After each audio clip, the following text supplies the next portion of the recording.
السلام علیکم ناظرین، میں ہوں فاروق اوان ایڈوکیٹ۔ اللہ تعالیٰ آپ کو خیر سے رکھے۔ بہت شکریہ، آپ اپنے قیمتی وقت میں سے وقت نکال کے ہمارا یوٹیوب چینل دیکھتے ہیں، جس سے ہماری حوصلہ افزائی ہوتی ہے۔ آپ کے کمنٹس اور آپ کی طرف سے جو تجاویز ہمیں ملتی ہیں، اس کی وجہ سے ہمیں اپنا پروگرام مزید بہتر کرنے کا موقع ملتا ہے اور اپنی غلطیوں کا بھی احساس ہوتا ہے۔ ناظرین، ایک بڑی افسوسناک خبر ہے جس سے ہم اپنے پروگرام کا آغاز کر رہے ہیں کہ بنوں کے علاقے میں ایک فوجی قافلے پہ خودکش حملہ ہوا، جس میں ہمارے فورسز کے 9 جوان شہید ہو گئے، 5 جوان زخمی بھی ہوئے۔ انا للہ و انا الیہ راجعون۔ ناظرین، پاکستان جب سے معرض وجود میں آیا، ہمیں اس قسم کی پریشانیوں کا سامنا ہر عرصے میں رہا، لیکن جب سے افغانستان میں حکومت تبدیل ہوئی، کافی عرصہ بہت سارا سکون بھی رہا، لیکن رجیم چینج کے بعد جب کہا گیا کہ کسی سے گفتگو نہیں کی جائے گی، اس کے بعد سے میں سمجھتا ہوں کہ یہ معاملات زیادہ شروع ہوئے اور شدت اختیار کر گئے، اور اب تو یہ ناقابل کنٹرول ہوتے جا رہے ہیں۔ بہرحال، وطن ہمارا ہے، فورسز ہماری ہیں، اس کا نقصان ہم سب کا نقصان ہے۔ ایک ایک ہمارا جوان قیمتی ہے، اور ایک ایک جوان اپنے گھر والوں کے لیے، اپنے خاندان کے لیے، اپنے کنبے قبیلے کے لیے، اپنے بچوں اور ماں باپ کے لیے کتنا ضروری ہوتا ہے، وہی گھر اور کنبہ قبیلہ جانتا ہے کہ جس کا کوئی نوجوان چلا جاتا ہے۔ صرف کمائی کا ذریعہ نہیں ہوتا بلکہ سہارا ہوتا ہے۔ بہرحال، ہم اپنے ان عسکری اداروں کے ساتھ، سیکیورٹی کے ان اداروں اور لوگوں کے ساتھ ہیں۔ دعا گو کہ اللہ رب العزت پاکستان کو آسانیوں میں رکھے اور ان مشکلات سے نکالے۔ ناظرین، وزیر اعظم صاحب نے کہا ہے کہ آئندہ 48 گھنٹوں میں بجلی کے بلوں پر ریلیف کا اعلان ہوگا۔ آپ کو پتہ ہے اس سے پہلے 2-3 میٹنگ ہو چکی ہیں، اور وہ میٹنگ قطعی بے نتیجہ رہیں۔ ایک ٹکے کا کوئی فائدہ نہیں ہوا قوم کو، اور جو ایک توقع کی جا رہی تھی کہ کوئی ریلیف کا اعلان ہوگا، وہ بھی ٹالتے ٹالتے آگے لے جایا جا رہا ہے۔ پتہ نہیں اس میں کیا حاصل ہے، کیا وصول ہے، لیکن قوم جو ہے وہ بہت پریشان ہے۔ ناظرین، یہ بجلی کا ایشو ہے کیا؟ یہ کس وجہ سے بجلی اتنی مہنگی؟ آپ دیکھتے ہیں کہ میڈیا میں روزانہ آپ دیکھ رہے ہیں کہ ہندوستان میں بجلی کا کیا ریٹ ہے، سری لنکا، بھوٹان، نیپال، ہمارے جو پڑوسی ممالک ہیں، ایران ہے، افغانستان ہے، وہاں بجلی کا ریٹ اس وقت کیا ہے، اور پاکستان میں سب سے زیادہ بجلی مہنگی ہے۔ ڈبل نہیں، 4 گنا سے بھی زیادہ ہمارے ہاں بجلی مہنگی ہے، جتنی باقی سارے اڑوس پڑوس کے جن ممالک کا میں نے نام لیا ہے، وہاں بجلی انتہائی کم ہے۔ اس کی اصل وجہ یہ ہے کہ جب پیپلز پارٹی کی حکومت گئی تو اس کے بعد نواز شریف صاحب کی حکومت آئی۔ پیپلز پارٹی کی حکومت کے جاتے وقت، اس وقت آپ کے علم میں ہے کہ وہ رینٹل پاور والا بھی معاملہ تھا، راجہ شاہ پرویز اشرف صاحب جنہیں راجہ رینٹل کے نام سے بھی اسی حوالے سے یاد کیا گیا۔ اس جو رینٹل پاور پروجیکٹ تھا، اس پہ اس وقت کے سیاسی چیف جسٹس افتخار چودھری صاحب نے اسٹے جاری کر دیا تھا، اور کئی اور چیزیں تھیں، بہت ساری رکاوٹیں تھیں جس کی وجہ سے اس وقت کی حکومت کے لیے انرجی کرائسس تھے۔ پھر رینٹل پاور پروجیکٹ والا ایشو آیا، اور حکومت اس میں بھی کوئی راستہ نہ نکال سکی۔ پھر نواز شریف کی حکومت جب آئی تو نواز شریف نے جو پاکستان کی اس وقت کی ضروریات تھیں، وہ ہماری بجلی تقریباً 18-20 کے درمیان پیدا ہو رہی تھی، اور وہ ضروریات ہماری یہ تھی وہ 26 سے 28 تک تھی، لیکن نواز شریف صاحب نے فوری طور پہ 41,000 میگا واٹ کا معاہدے کر کے تو آئی پی پیز کے ساتھ انہوں نے معاملات کیے، اور وہ کوئی 30 35 40 سالوں کے لیے وہ معاہدے تھے۔ ظلم اس میں جو ہوا وہ یہ ہوا کہ جو کیپیسٹی پیمنٹ ہے، وہ اس کا معاہدہ کر کے تو پاکستان کو مار دیا گیا۔ اب کیپیسٹی پیمنٹ کیا ہے، سمجھنے والی بات ہے کہ ایک گاڑی کھڑی ہے، اس گاڑی نے آپ کو کراچی یا لاہور پہنچانا ہے، وہ گاڑی چلے گی، وہ سواریاں اس پہ بیٹھیں گی، وہ وہاں پہنچائے گی، اس کے تو معاملات الگ ہیں، لیکن ایک گاڑی جو سواریاں پہنچا رہی ہے اور 4 گاڑیاں ساتھ جو کھڑی ہیں، آپ کو ان 4 گاڑیوں کا بھی اتنا ہی فیول کا، ڈرائیور کا، باقی ٹائر گھسائی کا اور باقی جو اس کی مینٹیننس ہے اس سارے کا آپ کو اتنا ہی خرچہ دینا پڑے گا کہ جتنا جو چل رہے ہیں پروجیکٹس ان کا. تو یہ جو کیپیسٹی پیمنٹ والا ایشو تھا اس نے پاکستان کو مار دیا، پاکستان کی معیشت کو تباہ کر کے رکھ دیا. اور نواز شریف صاحب نے اس سے کیا حاصل کیا یہ تو ہمیں نہیں پتہ، لیکن ہمیں یہ پتہ ہے کہ پاکستانی قوم تباہ ہو گئی، برباد ہو گئی، اور آج جو اس وقت صورتحال ہے وہ آپ کے علم میں ہے. ناظرین، مبارکباد دینے کے لیے دل چاہ رہا ہے کہ کس کو مبارکباد دی جائے، کہ جن کاریگروں نے اس وقت، وہ کون سی شخصیت تھی، وہ کون ایسی بڑی زیرک اور افلاطون اور ارسطو اور شمیدس جتنے نام بڑے بڑے شامل کر لیے جائیں، وہ کون، کس کو ہم مبارکباد دیں کہ جنہوں نے اس وقت کہا تھا کہ یہ مہنگائی جو ہو رہی ہے پچھلی حکومت جو تھی عمران خان کی، کہ اس سے جان چھڑائیں گے، مہنگائی ختم ہوگی، معیشت تیزی سے بھاگے گی، ڈالر نیچے آ جائے گا، ڈالر ذلیل ہو جائے گا، یہ کہا گیا، اور ڈالر ہماری جھولیوں میں گریں گے اور درختوں سے بھی گریں گے. تو جو کچھ امید دلائی گئی تھی 16 مہینے میں جو عملی طور پہ ہوا کہ 150 روپے والا پیٹرول 300 روپے کراس کر چکا ہے، 150 روپے والا ڈیزل 350 روپے کے قریب چلا گیا ہے، 199 روپے والا ڈالر. آج کی خبر، آج میں 3 بجے کے دن کا جو بلیٹن تھا اس میں کہا کہ کراچی میں اس وقت ڈیلرز یہ کہہ رہے ہیں کہ اوپن مارکیٹ میں 330 روپے میں بھی ڈالر میسر نہیں ہے. وہ جو سرکاری ریٹ ہوتا ہے نا وہ تو ایک ایسے فرضی سی بات ہوتی ہے، لیکن اصل میں اصلاً جو ڈالر ہے مارکیٹ میں وہ 330 روپے پہ بھی میسر نہیں ہے. ناظرین، اس وقت جو ظلم ہوا ہے وہ یہ ہوا ہے کہ انٹرم گورنمنٹ نے اپنے اگلی 15 میں آج سے پیٹرول کی قیمت میں تقریباً 15 روپے اور ڈیزل کی قیمت میں کوئی 19 روپے کا انہوں نے مزید اضافہ کر دیا، اور یہ دونوں مصنوعات جو ہیں وہ 300 کی حد کو کراس کر گئے. اور اس کی وجہ سے ناظرین ہوتا یہ ہے کہ یہ صرف آپ کی گاڑی یا موٹر بائک کے لیے یا کسی جنریٹر کے لیے جو تیل پٹرول ڈالتے ہیں صرف اس میں معاملہ نہیں ہوتا. آپ جو سبزی لے کے آتے ہیں، سبزی والا بھی دکان چلاتا ہے، اس میں جو بجلی جلتی ہے، وہ جہاں سے گاڑی موٹر بائک پہ چیزیں لاتا ہے وہاں قیمتیں بڑھ جاتی ہیں. پھر وہ اس منڈی میں جو چیزیں باہر سے آتی ہیں وہ بھی کسی گاڑی پہ آتی ہیں اور رسل و رسائل کے ذرائع کے ذریعے سے، تو وہ ہر ایک چیز کی قیمت بڑھ جاتی ہے. بچوں کے چھوٹے چھوٹے کھلونے سے لے کے ان کی چھوٹی چھوٹی ٹافیوں سے اور لیز سے لے کے بسکٹ سے لے کے تو جو بڑی بڑی چیزیں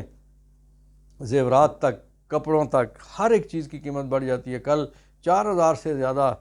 سونے کی فی تولہ قیمت میں اضافہ ہوا.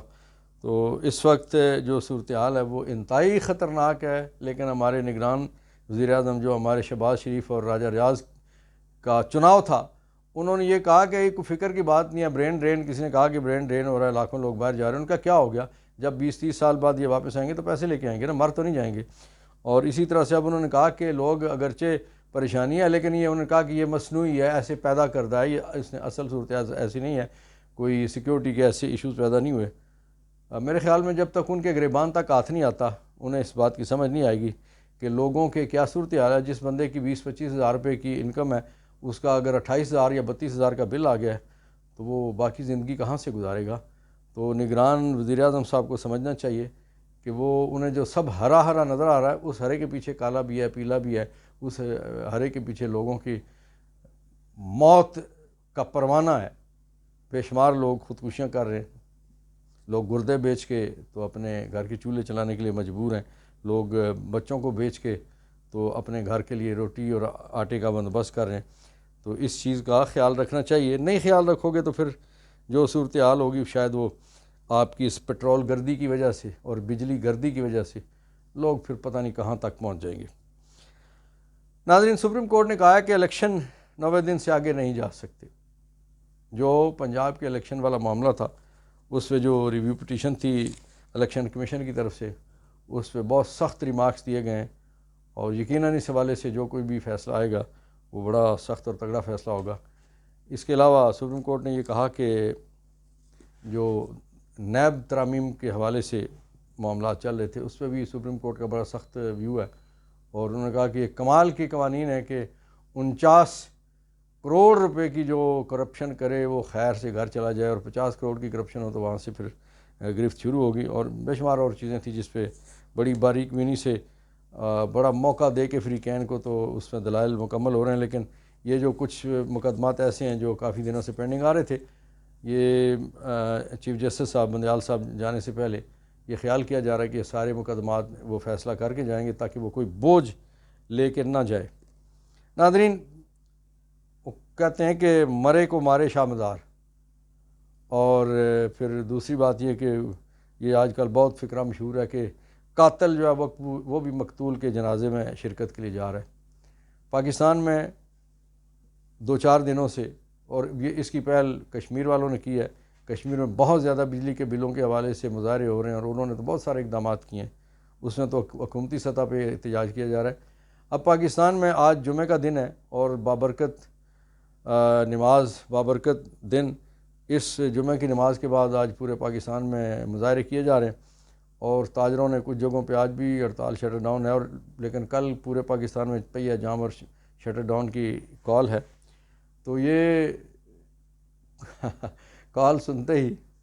اب چونکہ وہ جو جنہیں خطرہ ہے کہ ہمارے ساتھ پتہ نہیں اگر الیکشن ہو جاتے ہیں اور واقعی ہو جاتے ہیں اور واقعتاً 90 دن میں یا 100 دن میں ہو جاتے ہیں، تو پھر ہمیں اب کیا کرنا پڑے گا. تو وہ پیپلز پارٹی نے بھی، نون لیگ نے بھی، ANP نے بھی، MQM نے بھی، فضل الرحمان نے بھی، ان سب جماعتوں نے باری باری کوئی ادھر سے بولا ہے، کوئی اس کونے سے بولا ہے، کوئی اس کھدرے سے بولا ہے، کوئی اس چوک سے بولا ہے، اور یہ کہا ہے جی کہ ہم بھی لوگوں کے ساتھ ہیں.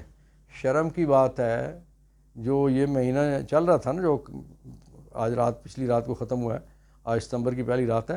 تو یہ اگست کے بل جتنے بھی ظالمانہ بل آئے جنہوں نے لوگوں کو چیخنے پہ مجبور کیا ہے، یہ PDM والو تمہاری مہینے کی حکومت تھی اس وقت، جو جولائی کا یہ مہینہ اس کے بل ہے. اگست والے بل آدھا اگست تک تو تم خود یہاں موجود تھے، 9-10 تاریخ تک. تو اس لیے اگلے مہینے میں بھی جو آنے والے بل ہے اس میں بھی جو کچھ ہے، اور پھر جو تمہارا چناؤ، تمہارے چنیدہ اس وقت لوگ سارے کے سارے بیٹھے ہوئے ہیں نگرانوں میں بھی، اس لیے ان کی بھی جو کارکردگی ہوگی تمہارے گردن میں جائے گی، خوبی ہوگی اس کا کریڈٹ تمہاری جولی میں جائے گا. لیکن اگر خوبی نہیں ہے تو دوسری صورت ہے، تو جو کچھ ہے وہ تمہاری گردن میں پڑے گا، اور اس کا توق جو ہے تمہیں برداشت کرنا پڑے گا. تو اس لیے یہ لوگ جہاں احتجاج کریں گے تو وہ جو مقتول احتجاج کر رہے ہوں گے، قاتل بھی اس میں شریک ہوں گے، تو کیا منظر ہوگا. لیکن اس میں انہوں نے اپنے چھوٹے موٹے بندے تو شاید جائیں، ان کا بڑا بندہ کوئی جرت نہیں کرے گا، کیونکہ لوگوں نے جوتیوں کے ہار تیار رکھے، وہ بھی پرانی ٹوٹی پھوٹی جوتیاں کہ لوگ ان کے گلوں میں ڈالیں گے کہ یہ جب یہ کس کے خلاف کہیں گے کہ ہم احتجاج کرنے آئے ہیں، یہ کس کو برا بلا کہیں گے، یہ کس کے ذمہ دوش لگائیں گے کہ کون ہے، کس کی وجہ سے یہ مہنگائی ہوئی ہے. کون PDM پیپلز پارٹی، نون لیگ، ANP، فضل الرحمان، MQM اور باقی سارے، باپ پارٹی، یہ سارے شامل ہیں. اس لیے یہ گناہ انہی کا ہے، انہی کا کیا درا جس کی وجہ سے لوگ آج مجبور ہیں، انہی کا کیا درا جس کی وجہ سے 350 سے اوپر ڈالر چلا گیا، انہی کی وجہ سے آج چینی پہ ناظرین بڑی زبردست مجھے بات یاد آ گئی. آپ کو یاد ہے نا کہ چینی چور کس کو کہا گیا تھا، اور وہ چینی چور پہ جب معاملات ہوئی، رپورٹ آئی، تو اس وقت کے وزیر اعظم عمران خان صاحب نے، اگرچہ اس چینی چور کو بہت قرب تھا، بہت تگڑا آدمی تھا پارٹی میں، لیکن اس سارے کے باوجود عمران خان صاحب نے اپنا پاؤں پیچھے کھینچ لیا. یہ چیزیں میڈیا میں چلیں جی کہ دیکھیں جی وہ دوستی بھی، اور اس کے جو جہاز اور یہ اور وہ اور فلاں. تو خان صاحب خاموش ہو گئے. انہوں نے کہا کہ اپنی جگہ پہ انہوں نے کہا پرائیویٹ میٹنگز پہ کہ اگر یہ چینی کے حوالے سے یہ کلیئر ہو کے آ جاتے ہیں تو کوئی ایشو نہیں ہے، لیکن میں اس پہ کسی کا ساتھ نہیں دوں گا. اور پھر چینی چور ناراض ہو گئے، اور پھر جب رجیم چینج کی بات آئی تو انہوں نے بہت سارے اخراجات بھی کیے عمران خان صاحب کی حکومت ہٹانے کے لیے. اور پھر چینی چور کو نواز شریف نے گلے سے لگا لیا، فضل الرحمان نے گلے سے لگا لیا، زرداری نے گلے سے لگا لیا، اور گلے سے لگانے کے بعد وہ چینی چوری والا معاملہ ختم ہو گیا. اچھا، جب معاملہ ختم ہوا تو چور چوری سے جائے، ایرا پھیری سے نہ جائے. وہ ان چینی چوروں نے کیا کیا کہ مفتاح اسماعیل صاحب نے تھوڑی سی بریک لگا رکھی تھی، لیکن مفتاح صاحب کے جانے کی دیر تھی، اسحاق ڈار کے آنے کی دیر تھی. تو اسحاق ڈار نے اس سال کے یعنی 2023 کے شروع میں ان کے کہنے پہ، چینی چوروں کے کہنے پہ کہ جی چینی بہت وافر ہو گئی ہے تو ہمیں اس کو ایکسپورٹ کرنے کی اجازت دی جائے. تو بہت ساری لاکھوں ٹن چینی ایکسپورٹ کرنے کی اجازت دے دی گئی. وہ چینی جو اس وقت 70 75 80 روپے تک بک رہی تھی، اس وقت آج کا ریٹ جس وقت میں بات کر رہا ہوں، تھوڑی دیر پہلے کی خبر تھی کہ 185 روپے پہ وہ بک رہی ہے۔ اور وہ سارے کا سارا منافع کون کما رہا ہے؟ وہی نواز شریف کے چینی چور دوست، شہباز کے چینی چور دوست، مریم کے چینی چور دوست، اور فضل الرحمان اور باقی سارے لوگوں کے بھی وہ چینی چور دوست وہ سارا منافع کما رہے ہیں۔ اور پھر آج مزید خبر یہ آئی ہے کہ کیبنٹ منظوری دے رہی ہے کہ چینی جو ہے چونکہ یہاں کمی ہو گئی ہے اس لیے چینی امپورٹ کی اجازت دی جائے۔ اب یہ چور کرتے کیا ہے کہ سندھ کی مل ہے تو وہاں سے کہیں گے چینی وافر ہو گئی ہے باہر بھیجتے ہیں، وہاں سے اٹھا کے اس کو مردان میں رکھ دیں گے گوداموں میں، تو وہ باہر جائے گی کوئی نہیں۔ اسی پہ تو اس وقت کیسز بنے تھے۔ اور پھر کچھ عرصے بعد کہیں گے شارٹیج ہو گئی ہے تو باہر سے منگوانی ہے، اور وہ کاغذوں میں باہر سے آئے گی، وہی جو مردان میں انہوں نے رکھی ہوئی تھی کسی سرد خانے میں، تو وہاں سے اٹھا کے تو وہ مارکیٹ میں لائی جائے گی اور پھر مہنگے داموں بیچی جائے گی۔ تو یہی ان کا پیسے کمانے کا طریقہ کار ہے۔ اور اس وقت چینی چور اور چینی چور کا شور مچانے والے سارے ایک پیج پہ ہیں۔ اب صورتحال یہ ہے کہ آج بھی میں سن رہا تھا کہ ہماری جو اگلی ریاستیں تاجکستان وغیرہ فلاں فلاں ازبیک یہ وہ، ان میں پاکستانی چینی 300 روپے کلو وہاں پہ بک رہی ہے، تو ظاہر ہے یہاں سے اسمگل ہو کے جا رہی ہے نا، تو اس کا کوئی ٹیکس مل رہا ہے؟ اس کا کسی کو پتہ ہے کتنی چینی گئی ہے؟ اس کا کسی کو پتہ ہے کتنی چینی جا رہی ہے؟ شبر زیدی صاحب نے اس وقت یہ کہا تھا کہ وہ ٹریک اینڈ ٹریس سسٹم ہونا چاہیے کہ ہر ایک بوری پہ اس کا نمبر لگا ہوا ہو کہ اگر کہیں سے پکڑی جاتی ہے تو پتہ چلے کہ یہ کس گودام سے کس ڈیلر نے کہاں سے دیا۔ لیکن ناظرین دلچسپ بات یہ ہے کہ پاکستان میں اتنی شوگر ملیں ہیں اور اتنی بڑی چینی پیداوار اس کی ہے، اس کے باوجود کوئی ٹریک اینڈ ٹریس سسٹم نہیں ہے، اور جو اس کے جو ڈیلرز ہیں کوئی ڈیلر کسی جگہ کو رجسٹرڈ نہیں ہے، FBR کے پاس AGPR کے کسی جگہ بھی۔ وہاں سے ایک ٹرک جاتا ہے، 100 ٹرک جاتے ہیں، 10,000 بوریاں جاتی ہیں، 10 لاکھ بوریاں جاتی ہیں، کسی جگہ کوئی اس کا حساب کتاب چینی کا نہیں ہوتا۔ اس لیے چینی مافیا اس وقت پاکستان میں سب سے زیادہ پیسے کما رہا ہے۔ ناظرین، یہ رونا ہمارا کل بھی تھا، یہ رونا ہمارا آج بھی ہے، اور یہ رونا شاید کل بھی جاری رہے، کیونکہ جب تک میرٹ پہ سسٹم نہیں ہوگا اس وقت ان کرپٹ لوگوں کو پکڑا نہیں جا سکتا۔ جو کرپٹ لوگوں کو پکڑنے کی کوشش کرے گا رات کے اندھیرے میں اس کی حکومت گرا دی جائے گی، اور پاکستان کو سیاہی مزید سیاہی، اندھیرے مزید اندھیرے، کھائی در کھائی وہاں گرانے کی کوشش کی جا رہی ہے۔ اور ایک دفعہ پھر میں کہوں گا کہ وہ شخصیت کدھر ہیں، میں انہیں سلیوٹ کرنا چاہتا ہوں، سلام اور مبارکباد دینا چاہتا ہوں کہ آپ کی کامیاب حکمت عملی کی وجہ سے پاکستان اس مقام پہ پہنچا ہے کہ آج پوری قوم احتجاج پہ ہے۔ قیادت کرنے والا کوئی نہیں ہے، کوئی سیاسی جھنڈا نہیں ہے، لیکن پوری قوم مرد آباد اور ہائے ہائے کے نعرے لگا رہی ہے۔ لوگوں کی روٹیاں نہ چھینو، اللہ رب العزت کی ذات ہے، وہ پھر جب چھیننے پہ آتا ہے تو پھر حیات چھین لیتا ہے، چھیننے پہ آتا ہے عزت چھین لیتا ہے، چھیننے پہ آتا ہے بچے چھین لیتا ہے، چھیننے پہ آتا ہے وہ پھر صحت چھین کے وبائیں دے دیتا ہے، بیماریاں دے دیتا ہے، سزائیں دے دیتا ہے۔ اس لیے 25 کروڑ پہ رحم کرو۔ 25 کروڑ مظلوم لوگ ہیں، 2 4 10 20 30 لاکھ اس میں بہت تگڑے ہوں گے جنہیں ان مہنگائی کے معاملات کا کوئی اثر نہیں پڑتا، جو غالب اکثریت ہے، جو 98-99% لوگ ہیں پسے ہوئے ہیں، مشکلات کا شکار ہیں۔ ان کی آئیں بدوائیں مت لو، بچنے کی کوشش کرو، کوئی سبیل نکالو۔ نگران وزیر اعظم نے کہا کہ چند کروڑ یونٹ جو ہیں وہ اگر وہ مفت کہیں جا رہے ہیں تو وہ بند کرنے سے کوئی فائدہ نہیں ہوگا، کوئی اثر نہیں پڑے گا۔ بھائی ایک ایک قطرہ بند کرنا پڑتا ہے۔ وہ کہتے ہیں نا کہ قطرہ قطرہ باہم شبت دریا، ایک ایک قطرہ اکٹھا ہو کے تو پیالہ بنتا ہے، اس سے بالٹی بنے گا، اس سے پھر ٹب بنے گا، اس سے پھر وہ تالاب بنے گا، اسی سے پھر بڑے سائز پہ جائے گا۔ لیکن اگر ان قطروں کو آپ نہیں روکو گے تو آپ معیشت میں کوئی بہتری نہیں لا سکتے۔ اللہ کرے کہ جو ہمارے کرتا دھرتا ہیں انہیں اس بات کی سمجھ آ جائے کہ خالی جیب کتنا بڑا بوجھ ہے۔ گھر میں جوان بیٹیاں ہوں، گھر میں بے روزگار نوجوان بیٹھے ہوئے ہوں، گھر میں بیوہ بہنیں مائیں بیٹھی ہوں، وقت گزارنا کمائی والا ایک آدھ ہو تو کتنا مشکل ہو جاتا ہے۔ اللہ آسانیاں پیدا کرے، اللہ مجھے آپ کو ہم سب کو آسانیاں تقسیم کرنے کی توفیق دے اور آسانیوں میں رکھے، آمین۔ پاکستان پائندہ باد۔